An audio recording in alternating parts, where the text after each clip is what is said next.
அண்ணா, நீ விஷயமே கேள்விப்படவில்லையா? உன் ஊர் காளைகளுக்கு இனி வேலை இல்லை. என்ன? உன் நாட்டின் மாடுகள் இனமே அழிய போகின்றது. என்ன? ஜல்லிக்கட்டை நடத்தவே முடியாது. என்ன? Get out is my message. ஏன் நடத்த முடியாது? நடத்தக்கூடாது என்று உச்சநீதிமன்றம் தீர்ப்பு வழங்கியுள்ளது. அதைதான் அதிகாரிகள் பின்பற்றுவார்கள். அதே உச்ச நீதிமன்றம் காவிரியை திறந்து விடு என்று ஒரு தீர்ப்பு வழங்கியதே, அப்போது அந்த அதிகாரிகள் இங்கு பூப்பறிக்க போயிருந்தார்கள். அதாகப்பட்டது ஆர்வலர்கள் சொல்கிறார்கள், ஜல்லிக்கட்டு என்பது மிருகவதையாம். ஜல்லிக்கட்டு மிருக வதையாம். காவல்துறையிலே மோப்பனாய் பிரிவு வைத்துக் கொள்வது, ராணுவத்திலே குதிரைப்படை வைத்துக் கொள்வது, கோயிலுக்குள் யானையை சங்கிலியில் கட்டி போட்டு வைத்துக் கொள்வது, வெளிநாடுகளில் வாட வேண்டிய பனிநாட்டு நாய்களை கழுத்தில் சங்கிலி மாட்டி பெசநகர் பீச்சில் வாக்கி கூட்டி செல்வது, இவையெல்லாம் வதையிலே, ஜல்லிக்கட்டு மட்டும் வதையா போயா. ஜல்லிக்கட்டில் பாவம் இளைஞர்கள், அப்பாவி இளைஞர்கள் சாவதால் அதை தடை செய்ய சொல்லி கிருஷ்ணா, ராமன் என்ற தங்களின் அவதார பெயரை வைத்திருந்த இளைஞன் ஒருவன் கிரிக்கெட் விளையாடும் போது அடிபட்டு இறந்து போனானே, நீங்கள் கிரிக்கெட்டை தடை செய்து விட்டீர்களா? செனா என்ற கார்பந்தய வீரன் காரேசிலே செத்து போனானே, கார்பந்தயங்களை தடை செய்து விட்டீர்களா? தமிழ்நாட்டில் ஜல்லிக்கட்டால் செத்தவர்களை விட சாராயத்தால் செத்தவர்கள் தான் அதிகம். சாராயத்துக்கு தடையிலே, ஜல்லிக்கட்டுக்கு தடையா? மனிதர்களை விட்டு விடுவோம்.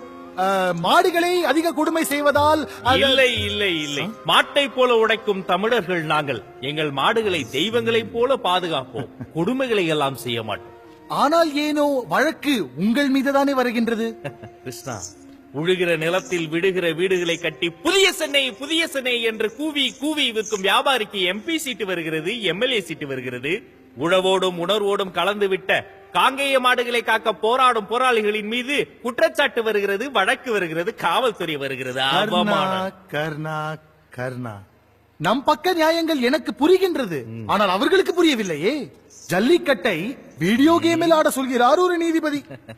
இந்த நாட்டில்தான் குழந்தைகள் எல்லோரும் நீதிபதியை போல பேசுவார்கள், சில நீதிபதிகள் குழந்தையை போல பேசுவார்கள்.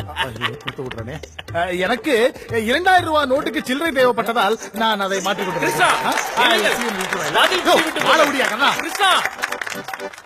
என் பேர் தனலட்சுமி. நான் 6ஆம் வகுப்பு ஆ பிரிவில் படிக்கின்றேன். ஜல்லிக்கட்டு என்பது வெறும் விளையாட்டு அல்ல, அது நம் நாட்டின் அடையாளம். நம் தேவை தரமான பால் தரும் நம் நாட்டு மாடுகளா, இல்லை சர்க்கரை நோய் பரப்பும் ஜெர்சி மாடுகளா? செஞ்சோற்று கடன் தீர்க்கு சேராத டீ போட்டு. கர்மா ராமா, ஆமா இன்னைக்கு உனக்கு வில்லேஜ் கொடுக்கலையா? சல்லி பயலே, நான் ராமர் கிடையாதுடா, கிருஷ்ணன். ஆமா, இப்படியே ஏமாந்தாரு. அங்க எல்லையில நம்ம ராணுவ வீரர்கள் சாமி. என்னடா ஏதோ லந்து பண்றீங்கன்னு பார்த்தா என்னடா இங்க பண்ணிட்டு இருக்கீங்க நீங்க? உன் புள்ள குட்டிகளுக்கு பீஸ் கட்டுறக்கே காசு இல்ல, இதுல அத வேற மேடையில ஏத்தி, இதுல எவ்வளவு பெரிய ஆளுங்கெல்லாம் இருக்காங்கன்னு தெரியுமில்ல. மாடு சத்தா உனக்கு என்ன மசுரு? சும்மா வேக்கியான பேசு. நல்ல கூட்டம்ல. சாயங்கால பேப்பர்ல என்ன போட்டிருக்கா? குன்னாத்தூர்ல 8 விவசாயிகள் தற்கொலை. 2000 ரூபாய் நோட்டா 20 கோடி ரூபாய் ஒரு வீட்டில் பதுக்கலாம். த்ரிஷாக்கு கல்யாணம். த்ரிஷாவுக்கா? நம்ம த்ரிஷாவுக்கா? யாரோட? எப்போ? எப்படி? நான் சொன்னேன்ல, விவசாயி செத்து போனா ஏன்னு ஒரு பைய கேட்க மாட்டான். சினிமாவுக்கு சிகிச்சைனா உடனே ஓடி வந்துருவாங்க. இதுல கழுத உபதேசம் வேற.